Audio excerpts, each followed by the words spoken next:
Hey guys, I'm Taylor Ann, and it's just me here today.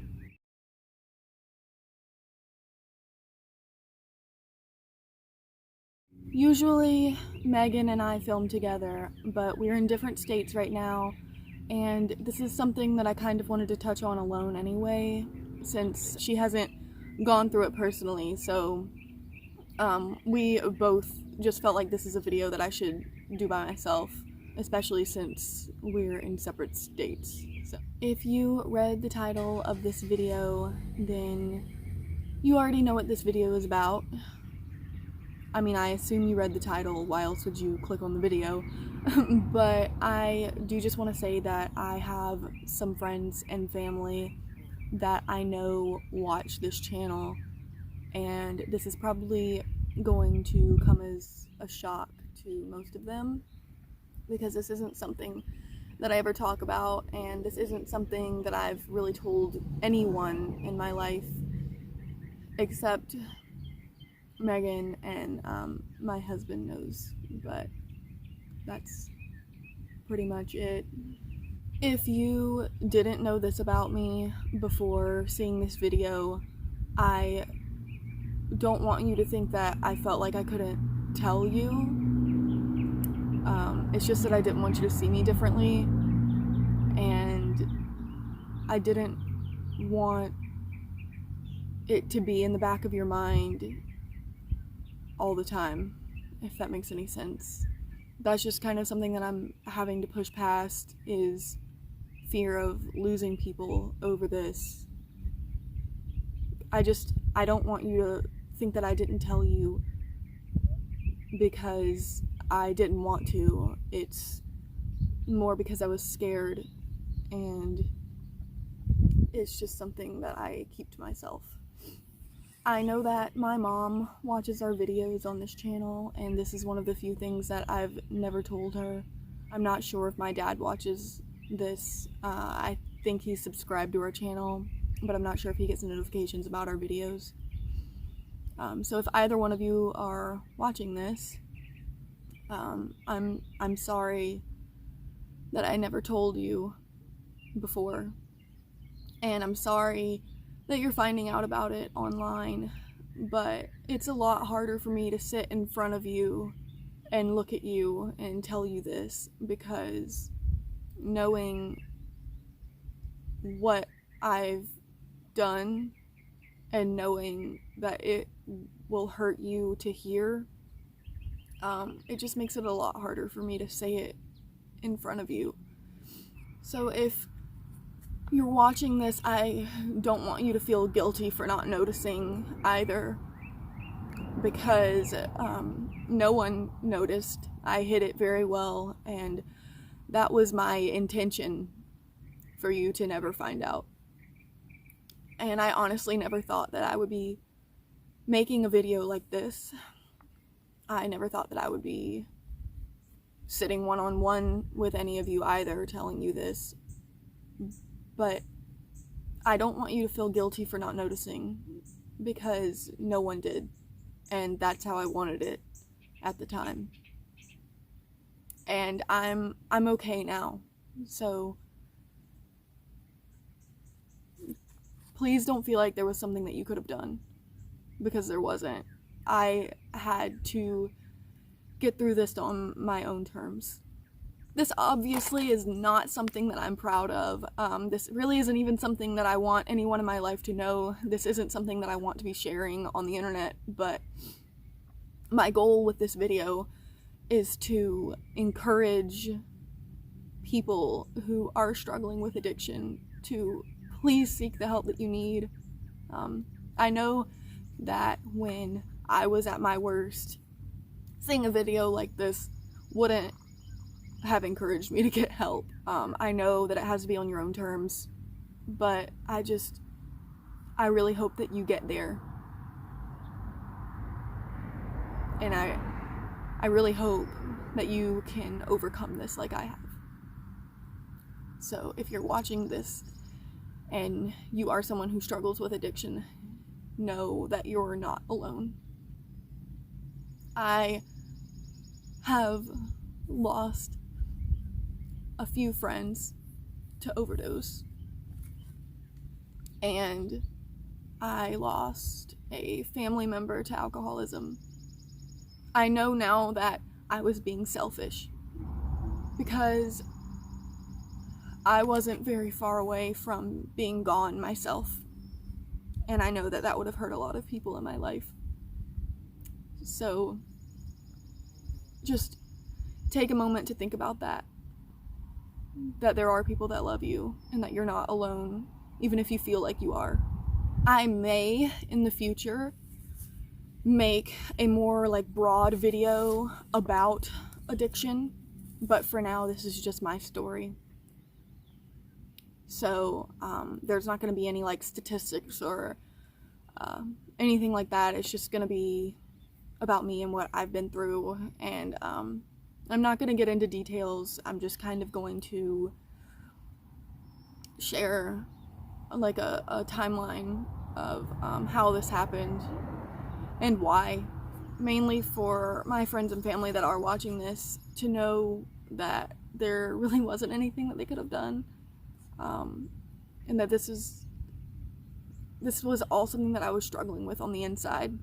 I became really depressed when I was 12 years old after losing my grandfather. I always say that that's such a turning point in my life because he was truly my best friend, and we did everything together. Losing him hit me so hard.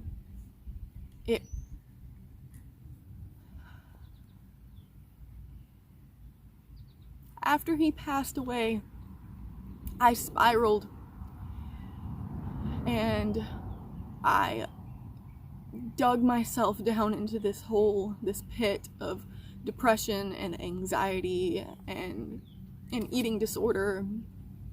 I just wasn't okay. I couldn't cope. I didn't know how to cope. I still miss him every day. I didn't know how to deal with losing him. I wasn't happy anymore. I didn't know how to be happy without him. And so high school rolled around. I was 14 years old. I was a freshman. Freshman in high school. Really young. Obviously, 14 is really young. And if you're 14 and you're watching this, and you might not feel like that's so young, but looking back on it, being 21 now, 14, I was a kid. And I wish that I wouldn't have gone down this path, because I might have been able to experience childhood a little bit more. So if you're 14, please just don't try to grow up. Don't grow up too fast. But anyway, I'm not going to say the name of the school that I went to. If you know, you know. If you don't, then you're not going to know. But at my school, opioid pain medication was very easy to get a hold of. And most of the kids in my school that had these drugs weren't taking them, they weren't using them, they were selling them to other schools in the district. My school actually had very little drug use in it, but there were a lot of dealers. And I became very aware of this, and I learned who to get these medications from. And I just wanted anything to make the bad feelings go away. I didn't think that they would make me happy. I just wanted to be numb. I didn't want to feel. There was too much pain, too much sadness, and I just wanted it to go away. So I started taking them. And the way they made me feel was like nothing I had ever felt before. I loved the feeling of being numb and the feeling of not feeling. I felt like I was floating, like nothing could touch me. I didn't feel feelings, and that's how I liked it. But looking back,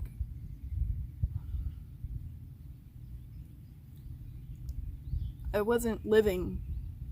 I was there. I was just an empty shell of a person.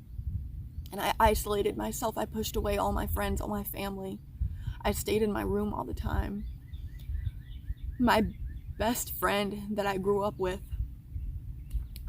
her name is Mary. We met when we were 3. And we had always been there for each other. And I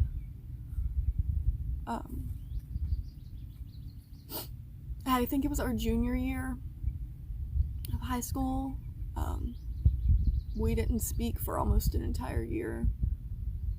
And it was because I had pushed her away. I didn't try hard enough to keep my relationships. And those pills clouded my judgment. They clouded my judgment a lot. And I thought that she didn't want to be in my life. I thought that she didn't like me anymore, that she didn't want to be my friend. But I was the one that pushed her away. And if you're watching this, I'm so sorry that we didn't spend that year together and that we lost that time. But I pushed a lot of people away during that time. I don't think I really talked to anyone. Looking back, not really. But I thought that no one cared, no one loved me. So I pushed them away before they could leave me. And that wasn't the case. You might be wondering why I stopped, or if I stopped taking that medicine. And I did. I'm clean now. But I'll get into that in a minute.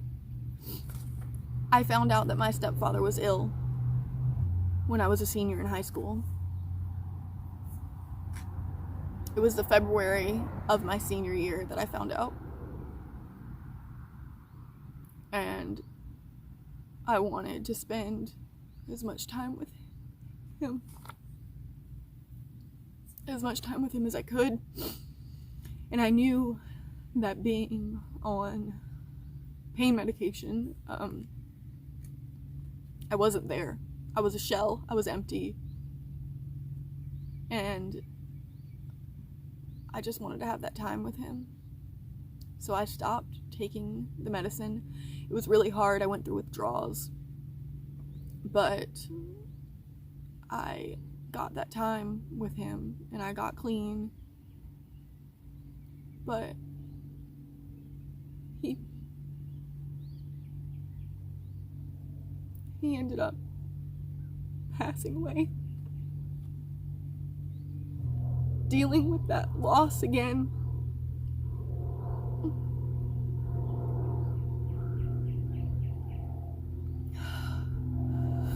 Dealing with that again. It brought up all of the pain from losing my grandfather all over again. And I was losing. It felt like I was losing both of them at the same time. We were really close. I don't think he ever once called me his stepdaughter. He always called me his daughter. Him and my mom and my dad were all friends. We had a pretty good dynamic set up so that I had all my parents in my life. My stepfather, he was so much more than my mom's husband. I had 2 dads. He was like a father. He was a parent. And losing a parent,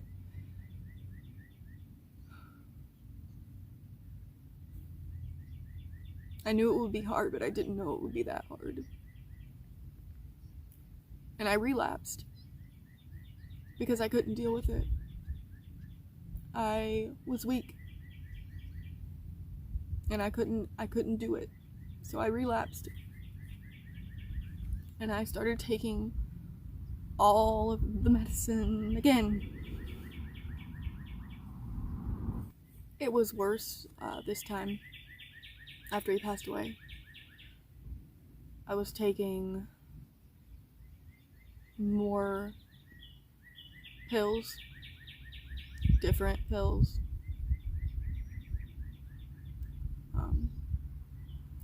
I don't think I should get into what I was taking, just because I don't think it really matters now. All I'm gonna say is they were opioid pain medications and a very addictive anxiety medication. So I was on both of those. It was just a lot worse the second time around. And I almost overdosed, but I didn't. And then I met my husband, and I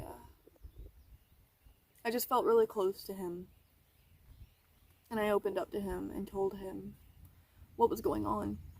He didn't get mad at me, but he was really disappointed, and he gave me an ultimatum that there were to be no drugs in our relationship. And I chose him. And I've been clean since August of 2017. This August will be 4 years. What made me want to film this video is that I couldn't sleep the other night because I was having really bad cravings, and not a day goes by where I don't feel my addiction, where I'm not reminded of my addiction. And a lot of the times now, to distract myself from that, I'll drink a coffee, or I'll write, I'll paint, anything to take my mind off of how badly I want that, because I don't want that. But anyway, at 3 a.m. a few days ago, I couldn't sleep because of how badly I wanted those pills. And so I wrote a poem about it, and I printed it out because I wrote it on my phone, and I film on my phone, so I printed it so that I could read it while filming.